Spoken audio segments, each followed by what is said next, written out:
Hello everyone, my name is Manu और आप देख रहे हैं जुगाती टैलेंट्स। और आज मैं आपको जवाहर नवोदय क्लास 6 से अंकगणित अध्याय में चैप्टर नंबर 1 संख्या और संख्यात्मक पद्धति में क्वेश्चन नंबर 44 से बताऊंगी। तो 44 में क्या है देखते हैं। निम्नलिखित संख्याओं को आरोही क्रम में व्यवस्थित कीजिए। तो आरोही क्रम क्या होता है? आरोही क्रम वो होता है इसमें सबसे पहले सबसे छोटा, फिर उससे बड़ा, फिर उससे बड़ा, फिर उससे बड़ा, मतलब बढ़ते हुए क्रम में। कौन से क्रम में? बढ़ते हुए क्रम में। तो अब इसमें ये देखेंगे, ये सब संख्याएं हैं। तो इसमें ये सबसे पहले इनके अंक हैं वो काउंट करके देखते हैं सब बराबर हैं या नहीं है। तो सबसे पहले 1 2 3 4 5 6 7 इसमें है। इसमें 1 2 3 4 5 6 7 इसमें भी 1 2 3 4 5 6 7 इसमें भी 1 2 3 4 5 6 7 से मतलब 7 7 हैं। अब उसके बाद क्या देखेंगे? अब उसके बाद देखेंगे यहाँ पर ये 43, यहाँ पर ये 43, ये भी 43, ये भी 43।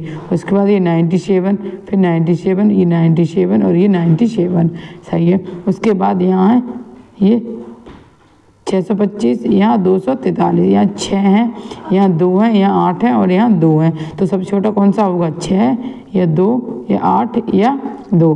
तो 2 2 वाला यानी ये 243 और ये 234। अब इन दोनों में देखना है कौन सा छोटा है। ये 234 है, ये 243 है। तो यानी सबसे पहले नंबर पर कौन सा आएगा? ये। फिर उसके बाद कौन सा आएगा? ये दूसरे नंबर पर।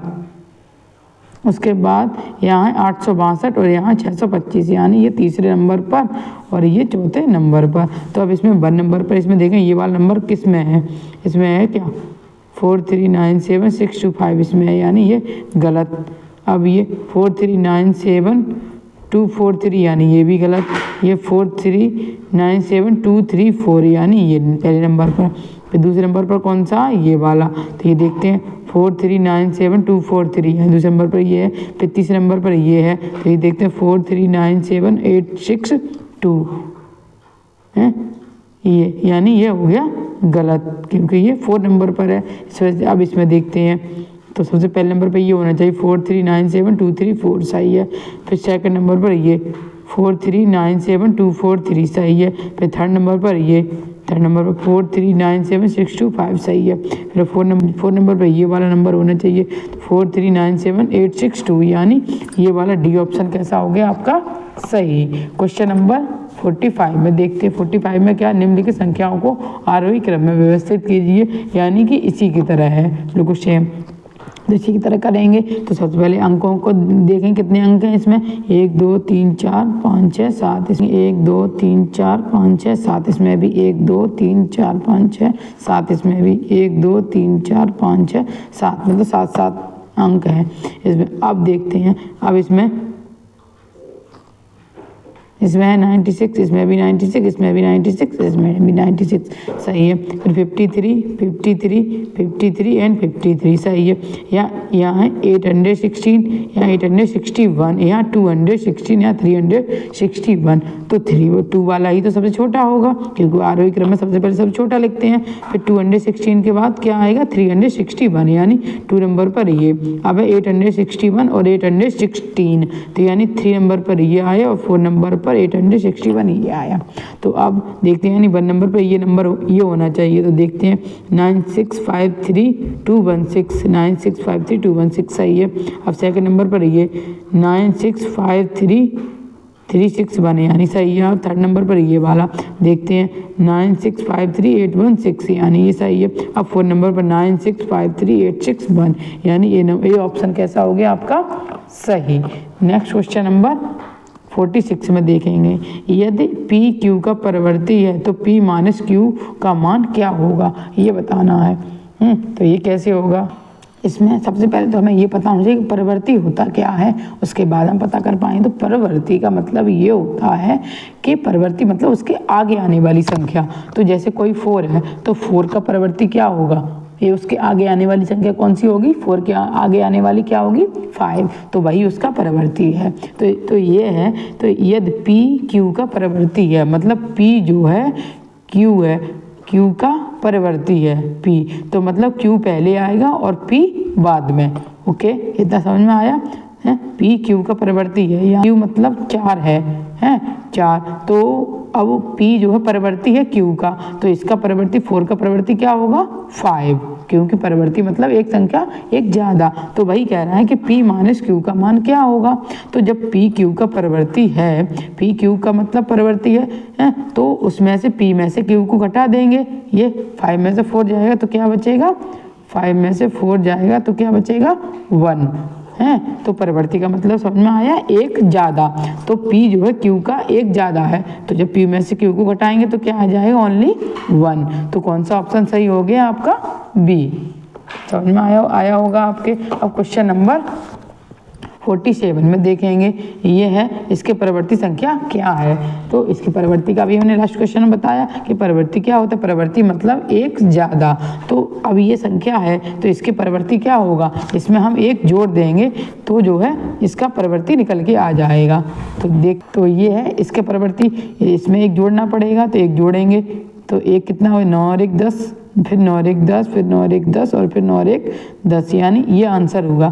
तो ये आंसर देखते हैं 1 बना के कितने जीरो 4 जीरो, इसमें देखते हैं कहाँ है 1 बना के 4 जीरो, ये तो यानी सी ऑप्शन कैसा हो गया आपका सही। क्वेश्चन नंबर 48, तो 48 में क्या है, इसके पूर्ववर्ती क्या है। ये देखो लास्ट क्वेश्चन में बताया था परिवर्ती में मतलब एक जोड़ दिया था तो इसका परिवर्ती मालूम पड़ गया, और पूर्ववर्ती का मतलब होता है उससे पहले आने वाली। तो परिवर्ती में एक जोड़ा जाता है और पूर्ववर्ती में एक घटाया जाता है। तो जब इसमें से एक घटाएंगे तो कितना आंसर आएगा वो करके दिखाते हैं आपको। तो अब ये नंबर लिख दिए, इसमें एक घटाएंगे तो कितना आएगा, यहाँ 0 में से एक जाता नहीं, यहाँ से करी कैरी, यहाँ सब जगह 9 हो गए और यहाँ पर भी 9 हो गए, 10 10 में से एक गया 9 बचा, और यहाँ सब जगह 9, तो ये भी 9 और ये भी 9, ये भी 9 एंड ये भी 9। तो ये आया कितने 9 5 9। तो इसमें देखेंगे 5 9 किस में है, ये देखिए ये 5 9, तो यानी ये ऑप्शन हो गया आपका सही। नेक्स्ट क्वेश्चन में 49 में देखेंगे क्या लिखा है, इसका परिवर्ती और पूर्ववर्ती संख्या के बीच कितना अंतर है। सबसे पहले तो इसका परिवर्ती निकालते हैं, तो परिवर्ती निकालने के लिए इसमें हमें एक जोड़ना पड़ेगा, ओके है, और पूर्ववर्ती निकालने के लिए इसमें हमें एक हमें इसमें एक घटाना पड़ेगा। तो चलिए जोड़ते हैं, ये पहले परिवर्ती निकालते हैं तो 2 और 1 3 और ये 3 और ये 6 और ये 9 और ये 4 और ये 8, ओके ये हो गया परिवर्ती। ये पूर्ववर्ती निकालते हैं तो 2 में से बन गया 1, ये 3, ये 6, ये 9, ये 4 और ये 8। चलो ये हो गया परिवर्ती, ये हो गया पूर्ववर्ती। अब क्या करना है, परिवर्ती और पूर्ववर्ती संख्या के बीच कितना अंतर है। तो अब अंतर करते हैं, यानी इसमें से इसे घटाते हैं क्योंकि ये ज़्यादा है, तो ये घटाएंगे तो ये संख्या इसके नीचे लिखेंगे 1, फिर 3 इसके नीचे, फिर 6 इसके नीचे, फिर 9 इसके नीचे, फिर 4 इसके नीचे, फिर 8 इसके नीचे। सब्ट्रैक्ट करते हैं तो 3 में से बन गया 2 और 3 में से 3 गया 0, 6 में 6 गया 0, 9 में से 9 गया 0, 4 में से 4 गया 0, 8 में से 8 गया 0। तो कितना आया ओनली 4। तो 4 ये है, तो ए ऑप्शन इसका हो गया सही।